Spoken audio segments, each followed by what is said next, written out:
오늘은 하나님이 지키시는 성도의 삶은 어떤 삶인지 인도라고 하는 주제 5번째 말씀 듣도록 하겠습니다.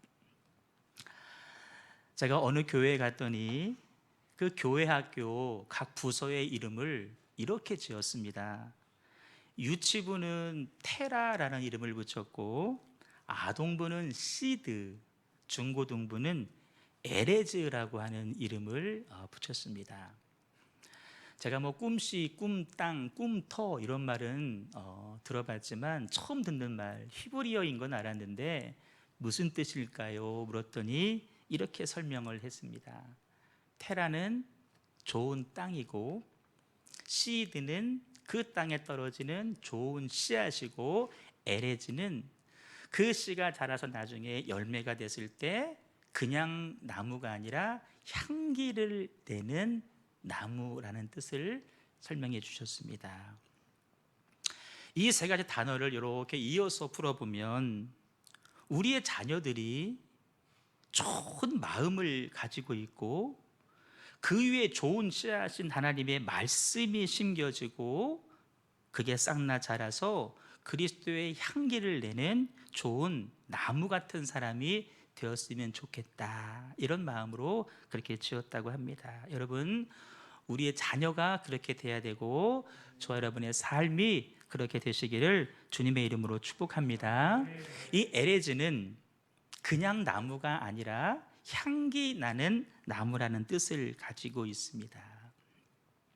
성경에 보면 우리 성도들의 삶을 종종 백향목에 비유를 합니다. 그 백향목이라고 말할 때 원어를 보면 에레즈라고 하는 단어를 썼는데, 제가 백향목을 사진으로 한번 보여드리겠습니다. 바탕에 하얀 것은 눈입니다. 눈 가운데에도 초록색의 빛을 잃지 않고 곳곳하게 서 있는 저 나무가 바로 백향목입니다. 이스라엘 중심으로 저 위쪽에 가면은 레바논이라고 하는 나라가 있는데, 그 북쪽의 추운 레바논 산맥에서만 자라는 거대한 침엽수입니다. 높이가, 놀랄 준비, 높이가 무려 40m까지. 고마워요. 마치 짠 것처럼. 나무의 두께가 2.5m나 되는 거대한 저 눈밭에서 저 푸른 빛을 잃지 않고 백향목이 그렇게 자랍니다. 근데 여러분, 뭐 키 큰 나무, 넓이 넓은 나무 덜어 있죠. 그런데 이 백향목이 가지고 있는 중요한 특징이 하나 있습니다. 껍질이 매우 단단하답니다. 껍질이 단단해서 벌레가 그 뚫고 들어갈 수가 없다는 거예요. 은은한 향을 가지고 있답니다. 그래서 나무를 잘라내면, 벌목을 하면 되게 그 나무가 가지고 있는 고유의 향을 뭐 하루 이틀 일주일 바라다가 그 냄새가, 향이 사라지게 되는데, 저 백향목은 진짜 놀라셔야 돼요. 벌목을 해도 그 향이 100년 이상 간다는 거예요. 분비되는 진액이 있답니다. 그 진액은 치료의 효과가 있어서 우리 몸에 상처가 났을 때 저 백향목의 진액을 바르면 상처가 깨끗하게 치료된다는 이야기가 있습니다. 영적으로 한번 해석해 보면, 이스라엘은 지형도 그렇지만 자연도, 이 모든 것들이 다 영적인 의미를 가지고 있는데, 껍질이 단단하고 은은한 향을 가지고 있어서 벌레가 접근하지 못한다. 어떤 시험도 요동하지 않는다는 것입니다. 단단해서 뚫을 수가 없다. 사단이 그를 뚫고 들어갈 수가 없다는 것입니다. 강한 생명력이 있어서 사단이 건드리지도 못한다라는 의미를 가지고 있습니다. 그 진액은 상처를 치유한다. 상처 입은 수많은 성도를 치유하는 치유자 같은 삶이 백향목 성도의 삶인 줄로 믿습니다. 그래서 고대로부터 최고의 건축 자재로 인정받았고, 실제 고대 페니키아 지역의 궁정에는 다 저 백향목이 재료로 쓰임 받았고, 솔로몬이 예루살렘 성전을 지을 때에도 저 백향목을 주 재료로 하여서 예루살렘 성전을 지었다고 성경이 기록을 하고 있습니다. 그런 의미에서 성경은 하나님이 지키시고 하나님이 보호하시는 하나님의 백성을 가리켜서 이렇게 비유합니다. 우리 그렇게 되기를 소망하는 마음으로 같이 시편 말씀 있습니다. 시작. 의인은 종려나무같이 분성하며 레바논의 백향목같이 소장하게 되리라. 아멘. 여기서 의인은 세상에서 말하는 그런 의리가 아닙니다. 성경이 말하는 의인은 뭐냐? 하나님을 믿는 성도를 말하는 것입니다. 하나님 안에 거하는 성도를 의인이라고 말하는데, 하나님이 지켜주시고 하나님이 보호하시는 성도, 하나님 안에 머무는 성도의 삶은 종려나무처럼 번성할 것이고 특별히 백향목같이 강건하게 성장하게 될 줄로 믿습니다. 바라기는 저와 여러분의 삶이, 또 우리들의 자녀의 삶이, 우리의 가정, 생업, 일터가 이 백향목같이 그 추운 겨울 눈보라에서도 푸른빛을 잃어버리지 아니하고 은은한 향기를 잃어버리지 아니하고 높이 굵게 확장되고 넓어지는 은혜가 있기를 주님의 이름으로 축복합니다. 자, 그 은혜를 우리가 누리기 위해서는 어떻게 해야 될까? 이 질문에 대해서 오늘 읽었던 빌립보서가 답을 명쾌하게 해주고 있습니다. 빌립보서는 총 4장까지 구성된 성경인데 1장부터 3장까지 신학적이고 논쟁적인 이야기를 기록합니다. 그리고 나서 4장에 가서는 빌립보 교회와 성도들을 향한 사도 바울의 아주 간절하고 애절한 눈물 어린 호소하는 당부가 기록이 되어져 있습니다. 이 4장의 간절한 호소는 바울이 빌립보 교인들에게만 하는 것이 아니라 오늘 우리들에게도 주시는 우리 주님의 간절하고도 애절한 마음일 것입니다. 말씀을 읽으면서, 말씀을 들으면서 내용을 아는 것도 중요하지만 그 말씀 속에 담겨 있는 나를 향한, 공동체를 향한 주님의 애절한 마음과 간절한 마음을 꼭 우리가 느끼셔야 됩니다.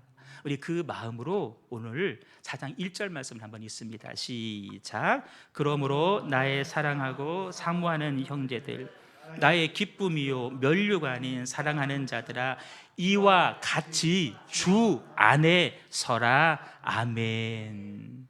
이와 같이 주 안에 서 있기를 간절히 사도 바울이 당부를 하고 있습니다. 여러분, 주 안에 선다는 말이 무슨 뜻일까요?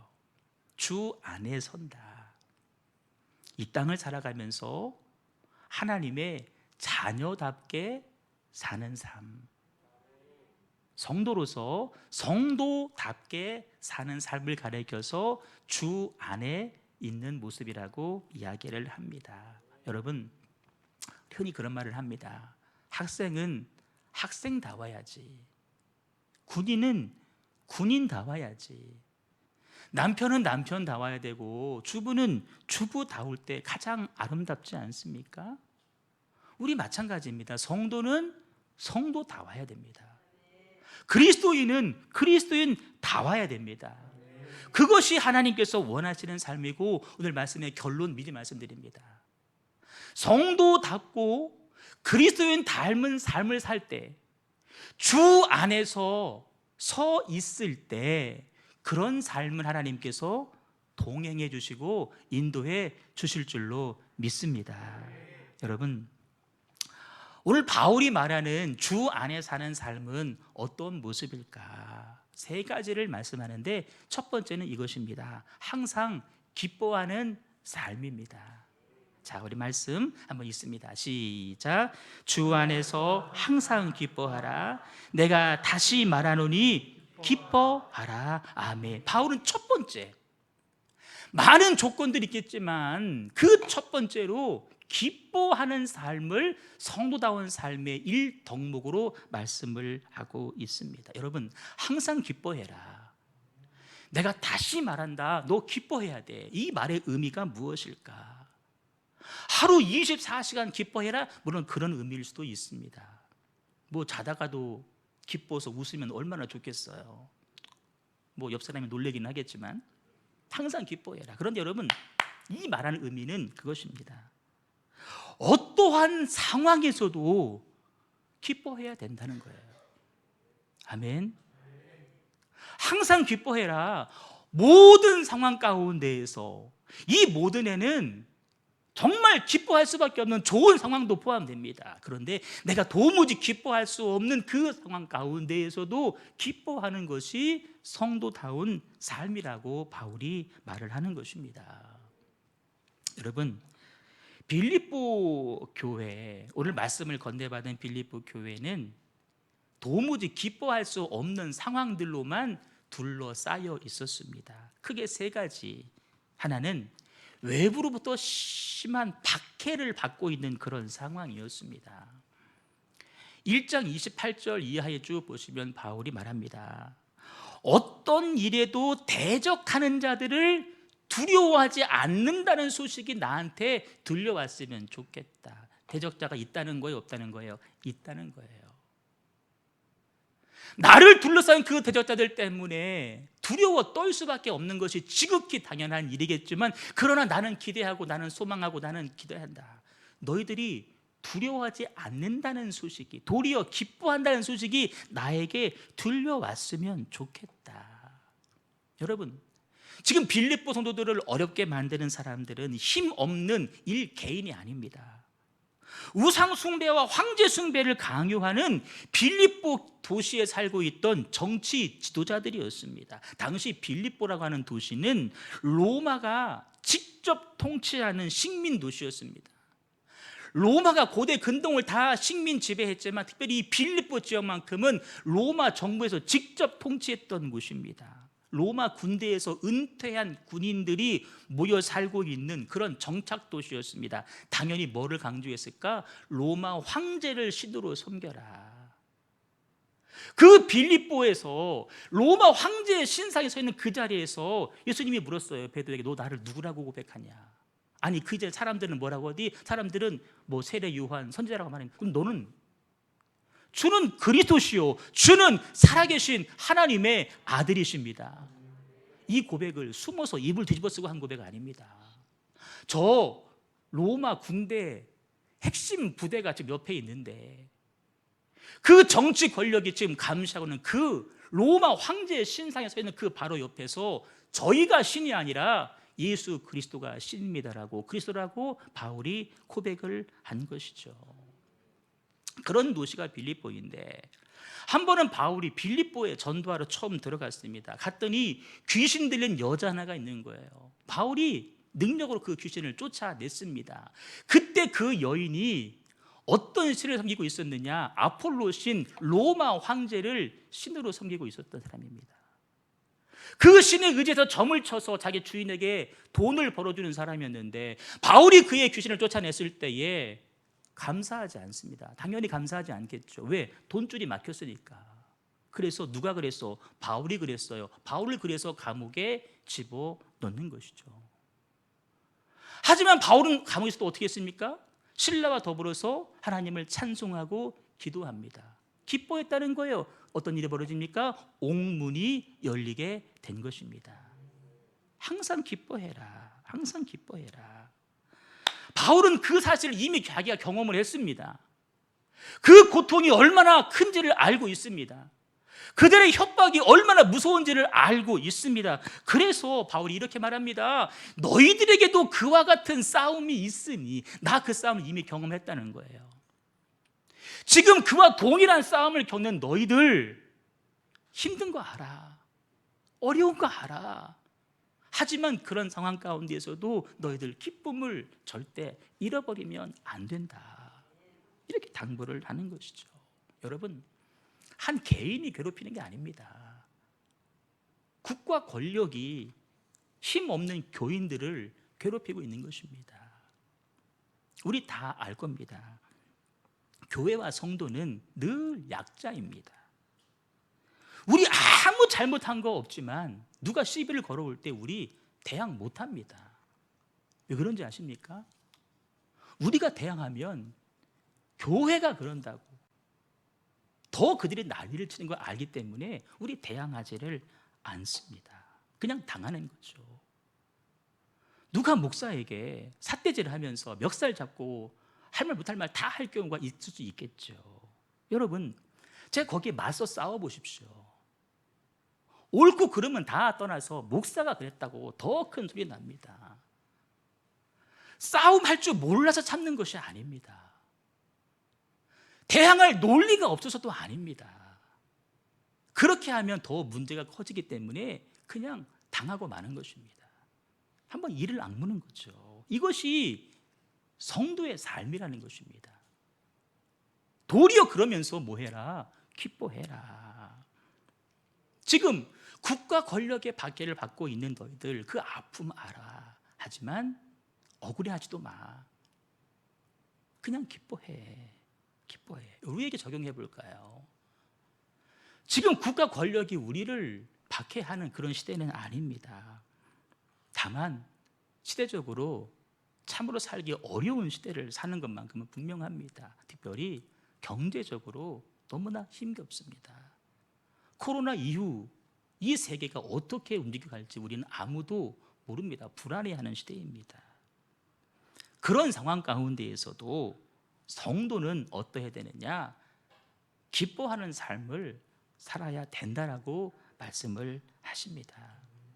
괜히 남들처럼 똑같이 불평하고 원망하다가 주저앉는 인생 되지 말고 도리어 기뻐하자. 왜 그런지 아십니까? 그것이 바로 주 안에 서 있는 성도의 삶이고, 하나님은 그런 성도와 동행하시면서 그들의 삶을 인도해 가신다는 겁니다. 그래서 우리는 어떤 상황 가운데서도 기뻐하는 삶을 살아야 될 줄로 믿습니다. 두 번째 어려움은 교회 안에 대적자들이 있었습니다. 할례당이라고 불리우는 사람들이 있었습니다. 이들은 원래 유대교를 믿다가 복음을 듣고 개종해서 교회, 기독교로 들어온 사람들입니다. 여러분, 우리의 구원을 어떻게 받습니까? 예수님을 구세주로 믿는 믿음으로 말미암아 구원을 받게 되는 줄로 믿습니다. 예수님을 구세주로 믿는 믿음 외에는 절대 구원의 조건이 없고 천하 예수 외에 구원 줄 만한 이름을 주신 적이 없다라고 분명히 말씀을 하셨습니다. 그렇게 바울에게 복음을 전해 듣고 구원의 확신 가운데 교회를 이루었는데, 공동체를 이루었는데, 그 유대교에서 잔뼈가 굵은 사람들은 들어와서 살며시 사람들을 미혹시킵니다. 그렇지 않대. 율법도 지켜야 구원을 받을 수 있고 그 증거로 할례를 받아야 구원을 받을 수 있다라고 살짝 그들을 꼬드기는 것입니다. 여러분, 그들의 거짓 가르침을 들었던 성도들의 마음이 얼마나 혼란스러웠겠습니까? 만약 목사가 말씀을 가르치는데 누가 한 사람이 살며시 전화하거나 살며시 만난다고 해서 그 목사님의 가르침이 잘못된 거요, 틀린 거요라고 해보시고 그분이 얼마나 혼란스럽겠습니까? 지금 교회 안에 그러한 일들이 벌어지고 있다는 것입니다. 그래서 심지어 어떤 사람들은 다 못 믿겠다, 뭐가 맞는지 모르겠다, 교회를 떠나는 사람들도 있었다는 것입니다. 그런 모습을 바라보면서 바울이 정말 애가 타는 심정으로, 정말 우는 심정으로 그들에게 이렇게 당부합니다. 내가 눈물 흘리며 말하는데 여러 사람들이 그리스도의 십자가의 원수로 행하고 있다는 것입니다. 여러분, 예수님 믿는 믿음 말고 다른 게 더 필요하다고 한다고 할진데 그 말이 사실이라고 하면 예수님의 십자가가 완전하지 않다는 의미 아닙니까? 십자가가 완전하지 않으니까 뭔가 더 필요하다는 이야기 아닙니까? 여러분, 예수님의 십자가는 완전한 사랑인 줄로 믿습니다. 예수님 십자가 외에는 더 필요한 것이 없습니다. 우리의 선행이 왜 필요할까요? 그 구원의 은혜에 감사해서 우리가 우리의 삶을 들여서 선행을 하는 것입니다. 그런데 그 할례가, 율법 준수가 구원의 조건이라고 말할 때 이것이 얼마나 말이 안 되는, 바울이 울면서 말하는 거예요. 그거 십자가의 원수다. 십자가의 원수. 절대 그들의 말에 현혹되지 말아라. 그런데 그런 사람들의 거짓 가르침에 넘어가서 공동체를 떠난 사람들이 있고 믿음에서 파손된 사람이 있다라는 것입니다.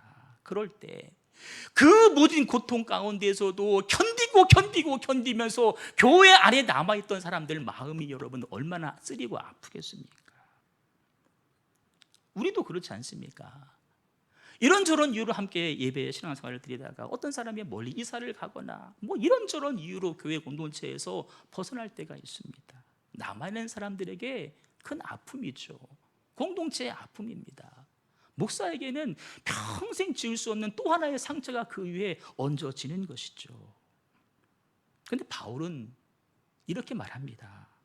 그런 상황 속에서도 기뻐하라는 거예요. 여러분, 분명 그런 일들은 기뻐할 일은 아닙니다. 그 일 가지고는 기뻐하면 안 됩니다. 하지만 그런 상황 속에서도 우리 성도는 기쁨을 잃어버리시면 안 됩니다. 아멘. 이것이 주 안에 서 있는 삶입니다. 환경에 지배당하지 말라는 것입니다. 절대 어떤 상황 가운데서도 구원의 감격, 구원의 기쁨을 빼앗기지는 말라는 것입니다. 천만인이 나를 애워싸도 두려워하지 말고 나를 구원하신 하나님의 구원의 은혜에 감사하며 구원의 기쁨 가운데 살라는 거예요. 육신이 아무리 아파도, 내가 아파서 주저앉는 한이 있더라도, 내가 둥글거리는 한이 있더라도 내 마음 한켠에 구원의 기쁨마저는 절대 빼앗겨서는 안 된다는 것이, 그것이 성도의 삶이고 그것이 주 안에 사는 삶이고, 그런 삶이 하나님과 동행하는 삶이며 하나님의 인도하심을 받는 삶인 줄로 믿습니다. 또 빌립보 교회는 어떤 어려움이 있었냐? 교회가 분열되었습니다. 가뜩이나 어려운데 엎친 데 덮친 격으로 교회가 유오디아와 순두계라고 하는 그 여성 리더십에 의해서 두 패로 확 갈라져 버렸습니다. 여러분, 일반 사람도 아니고 그 교회의 핵심 리더들이 두 패로 나눠졌을 때 교회가 가뜩이나 어려운데 얼마나 혼란스럽겠습니까? 그런 교회를 향해 바울이 권면합니다. 주 안에서 같은 마음을 품어라. 유오디아와 순두계가 한 사람은 교회 밖, 한 사람은 교회 안에 있었던 것이 아닙니다. 둘 다 교회 안에 있었습니다. 둘 다 나름대로 열심 다해서 주회를 감당했던 사람이에요. 그런데 뭐가 문제였습니까? 같은 마음을 품지 못했다는 것입니다. 여러분, 내가 아무리 주 안에서 아무리 주회를 열심히 해도 그 일을 함에 있어서 같은 마음을 품지 않으면 갈등과 다툼이 나올 수밖에 없는 것입니다. 교회가 분열되어 싸우기 시작할 때 어떤 모습으로 변할까? 기쁨과 감사가 사라지게 됩니다. 대신에 뭐가 생길까? 불평이 생기고 원망이 생기는 것입니다. 성도들의 마음은 어떻게 바뀌어갈까요? 마음이 강팍해져 갑니다.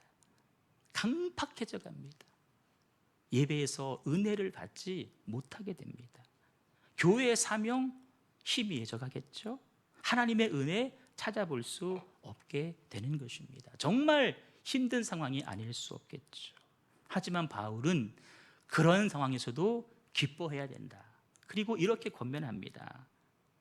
어려움을 겪는 공동체 이렇게 당부합니다. 저 여인들을 도와주어라.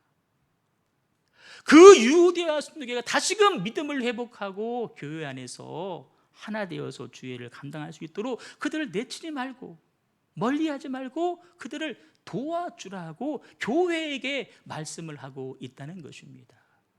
교회가 들어야 될 말씀입니다. 도와주어라. 여러분, 빌립보서를 쓰는 바울이나 그 편지를 건네받는 빌립보 교인들이나 도무지 기뻐할 근거가 전혀 없는 상황입니다.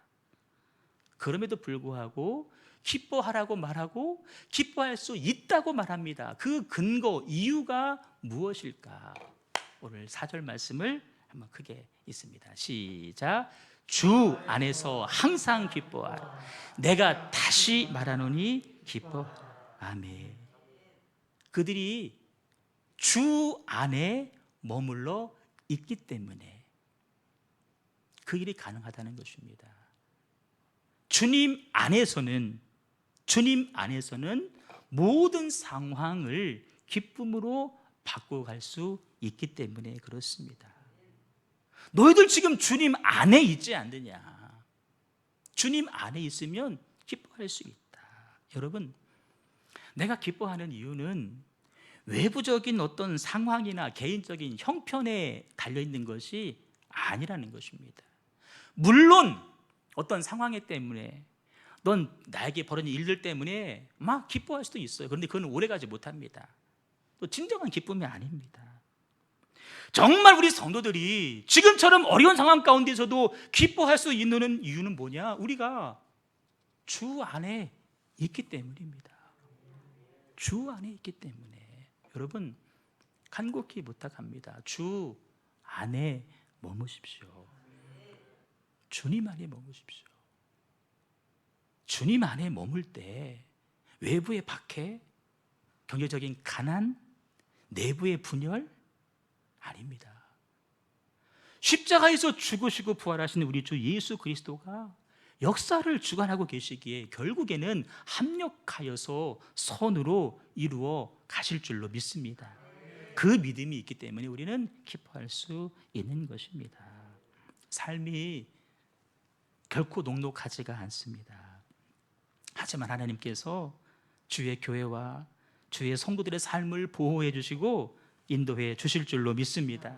단 우리가 어떤 상황에서도 주님 안에 거하실 때, 주님 안에 있을 때, 주님 안에 있을 때 결코 주님 안에서 벗어나지 않는 저 여러분 꼭 되시기를 주님의 이름으로 축복합니다. 자, 바울이 두 번째 권면합니다. 너희 관용을 모든 사람에게 알게 해라. 해왔던 관용의 모습을 중단하지 말고 계속해서 어렵고 힘들어도 관용을 나타내라라고 말씀을 하십니다. 여기서의 관용은 자선행위나 구제, 그 당시는 식사 대접이었습니다. 교회가 그 일을 감당을 했었습니다.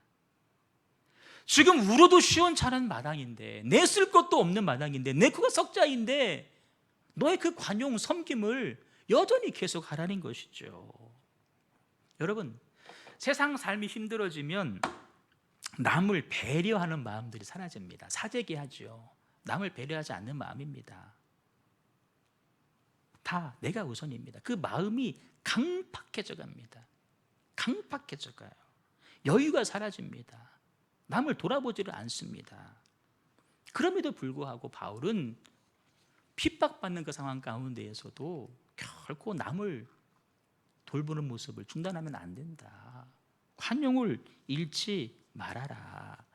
왜 그렇게 살아야 될까? 아주 중요한 이유가 있습니다. 어쩌면 우리들의 신앙 고백일 수 있습니다. 주께서 가까이 계시기 때문입니다. 그렇게 관용을 베푸는 사람에게 주가 가까이 있다라는 거예요. 여러분, 주께서 가까이 있다, 두 가지 의미입니다. 시간적인 의미로는 주님이 곧 재림하시어서 우리의 구원을 완성하실 것이다. 곧 오신답니다. 얼마 남지 않을 때입니다. 그러니 그때까지 하늘의 상을 쌓아야 되지 않겠냐. 시간적으로. 공간적으로는 하나님은 저 위에만 계신 하나님이 아니라 실제 그렇게 관용을 베푸는 자와 함께 하시는 하나님이시다. 화해와 연합보다는 이 시대가 편가르기, 반목이 일상화돼 버린 시대입니다. 그런 시대의 믿음을 가지고 우리가 만나는 모든 사람들에게 관용을 베푼다는 것은 참 쉬운 일이 아닙니다. 쉬운 일이 아니기 때문에 주님은 그 일을 더 귀하게 여기신다는 것입니다. 수많은 잣대, 수많은 기준을 가지고 사람을 나눕니다. 옛날에 정치인들이 지역 가지고 나누었죠. 이제는 세대, 계층, 가진 자, 못 가진 자, 배운 자, 못 배운 자, 각가지 기준 가지고 다 나누고 있습니다. 사단이 하는 일들입니다.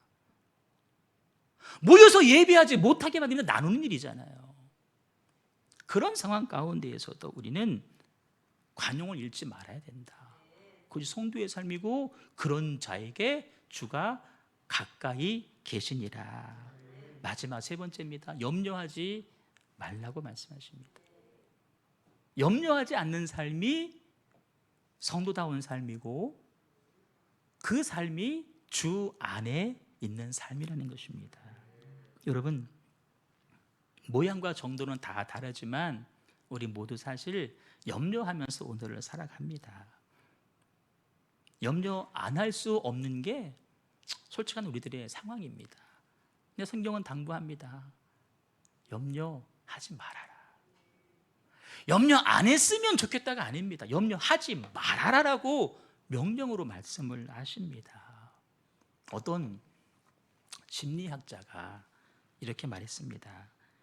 염려는 느린 형태의 자살이다. 한 번에 바로 죽지는 않지만 염려할 때 서서히 그 사람이 죽어간다는 것이죠. 뷰어겐이라고 하는 독일어가 있습니다. 단어 중에 이 말이 염려라는 독일어 단어인데, 사자가 큰 물소를 사냥할 때 모습을 본 적이 있습니다. 덩치가 더 큰 물소를 사자가 뒤에서 덮칩니다. 엉덩이 올라탑니다. 등이 올라탑니다. 그럼 물소는 그 사자를 떼어내려고 뒷발질을 막 합니다. 그런데도 사자는 떨어지지를 않습니다.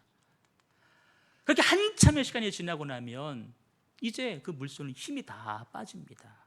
그때 사자가 그 물소의 목을 확 물어서 그를 완전히 죽이는 것이죠.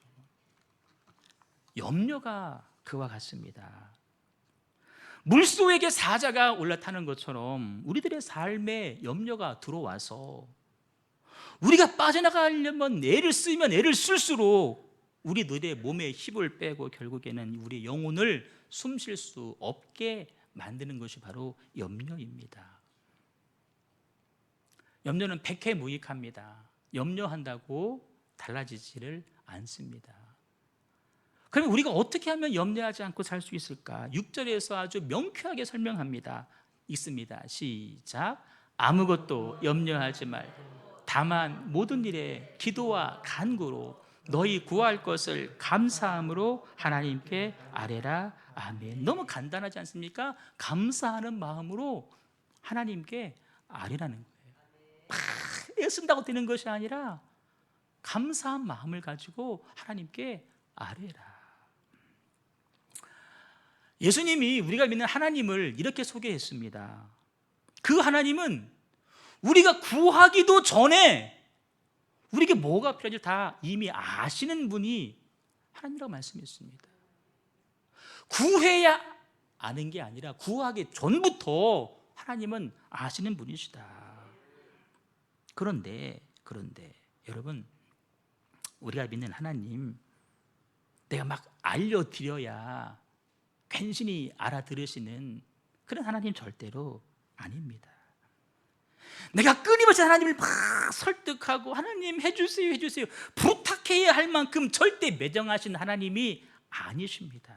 오히려 우리를 너무나 사랑하셔서 내가 달라고도 하기 전에 하나밖에 없는 아들 예수까지 주신 분이 바로 우리 하나님이십니다. 그런데도 성경은 구하라고 말씀을 하십니다. 알고 계시지만 구해라. 왜 그럴까? 성경은 아니지만 그 이유에 대해서 장로교단의 존 칼뱅이 명쾌한 해석을 달아놨습니다.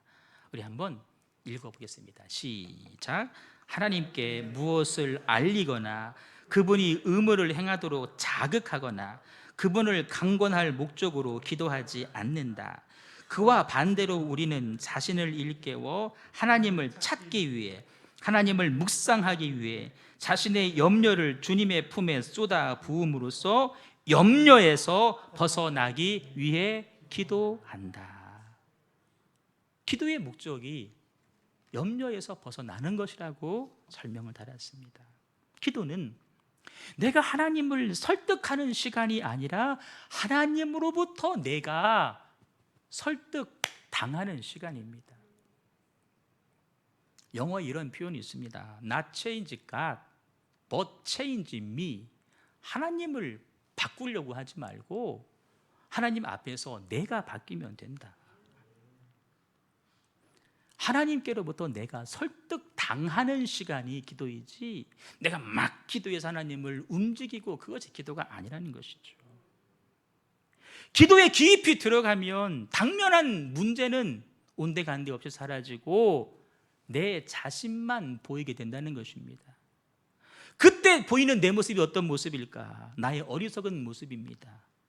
잘못 가고 있는 나의 모습이 보일 것입니다. 쓸데없이 염려하고 있는 내 모습이 기도 가운데 발견될 것입니다. 그 순간 그렇구나. 모든 문제는 나한테 있었구나. 나한테 있었구나. 그것을 발견하게 됩니다. 여러분, 쓸데없는 염려를 멈추십시오.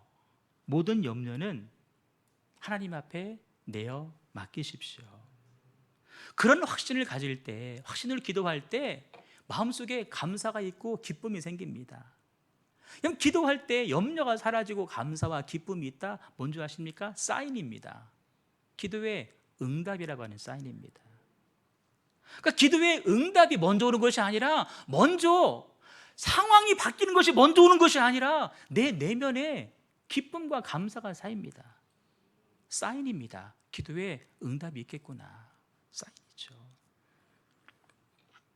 특별히 감사하는 마음으로 기도하라고 말씀합니다. 여러분, 감사의 마음이 언제 나온지 아십니까? 구속하신 주님의 은혜를 알 때 감사가 나오는 것입니다. 나를 구원하신 아들 예수 생명을 내어주시고 나를 구원하신 하나님의 은혜를 알 때 감사가 나오고, 그 감사한 마음을 가지고 하나님 앞에 기도하는 것이다.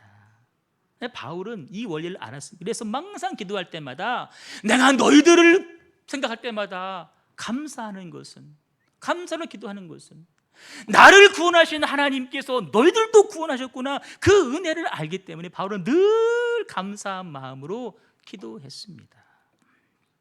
7절은 마음과 생각이 한 단어로 묶여서 나오고 있습니다. 마음과 생각을 지켜주실 것이다. 여러분, 마음이 왜 중요하고 우리의 생각이 왜 중요한지 아십니까? 마음에서 우리의 생명의 근원이 나오기 때문입니다. 그래서 지킬 만한 건 많이 있겠지만 마음을 지켜라. 거기서 생명의 근원이 나온다. 생각 싸움입니다. 가룟 유다는 그 속에 사단이 넣어준 사단의 생각을 이겨내지를 못했습니다. 그 생각 싸움에서 유다는 진 것이죠. 여러분, 우리 안에 사단이 넣어준 생각이 들어올 때 그것이 유산되면 안 됩니다. 잉태되면 안 됩니다. 잉태되는 그 순간 우리는 유산시켜 버리셔야 됩니다. 뭘로? 기도로 유산시키셔야 됩니다. 누가 우리의 생각과 우리의 마음을 주장할 수 있겠습니까? 여러분, 나는 내 생각과 내 마음, 내가 마음대로 조절할 수 있다. 우리 중에 한 사람도 없습니다. 염려 대신에 감사함으로 하나님께 아뢰일 때 지켜지는 것입니다. 우리 믿음으로 크게 읽습니다. 시작. 아무것도 염려하지 말고 다만 모든 일에 기도와 간구로 너희 구할 것을 감사함으로 하나님께 아뢰라. 그리하면 모든 지각에 뛰어난 하나님의 평강이 그리스도 예수 안에서 너희 마음과 생각을 지키시리라. 아멘. 우리의 행동과 감정까지도 조절해주는 사령탑이 바로 우리의 생각입니다. 내가 어떤 생각을 품냐에 따라서 그 상황이 절망일 수도 있고 아니면 소망으로 보일 수도 있는 것입니다. 아무리 좋은 상황과 환경 가운데에서도 원망과 불평을 할 수 있는가 하면, 남들이 보기에는 그렇게 비참할 수밖에 없는 상황에서도 항상 감사할 수 있는 것입니다. 환경이 달라지는 것이 아니라 생각이 달라질 때 감사할 수 있는 것이죠. 그래서 여러분, 조용기 목사님께서 소위 4차원의 영성을 말씀하시면서 생각, 믿음, 꿈, 말, 이 4가지를 말씀했습니다. 우리의 영적인 생활은 4차원에서 다스려줘야 된다. 4차원은 영적인 세계입니다. 우리의 삶은 3차원이고 그 위에서 다스려야 되는데, 그 4차원의 세계, 영적인 세계를 이끌어가는 4가지 요소는, 첫째는 생각, 우리의 말, 우리의 꿈, 우리의 믿음, 이 4가지가 영적으로 될 때 우리 이 땅의 삶이 그래서 영혼이 잘됨 같이 범사가 잘 되는 거예요. 그래서 뜻이 하늘에서 이루어진 것처럼 땅에서 이루어지는 것입니다. 무엇을 먼저 여러분 풀으셔야 되겠습니까? 오늘 기뻐하라는 이유는, 오늘 염려하지 말라는 말씀은, 오늘 관용을 베풀라는 말씀은 다 4차원적인, 이 땅에서는 말이 안 되는 이야기입니다. 4차원의 삶을 살 때 이 3차원 삶, 이 땅에서의 일들이 풀려지게 된다는 것이죠. 내 힘으로 이 땅에서 일 아무리 풀려고 해도 풀려집니까? 해결됩니까? 안 됐지 않았습니까? 2차원의 일은 3차원에서 풀어줘야 됩니다. 3차원의 이 땅의 일은 4차원에서 풀어줘야 됩니다. 4차원의 일이 뭐냐? 영적인 일입니다. 다 영적인 말씀, 말도 안 되는 말씀이 아니라 영적인 말씀을 해주고 계신 것입니다. 성도들의 삶은 하나님이 지키시고 인도하시는 삶인 줄로 믿습니다. 그런데 모든 성도가 그 은혜를 다 누린 건 절대로 아닙니다. 주 안에 서 있는 사람만이 하나님의 동행하심과 인도하심을 드립니다. 그 방법을 3가지 말씀을 드렸습니다. 듣고 잊어버리는 것이 아니라 이런 삶 속에 꼭 적용하시고 실천하십시오. 하나님과 동행하시는, 인도함 받는 귀한 삶을 살게 될 줄로 믿습니다. 우리 찬양하도록 하겠습니다.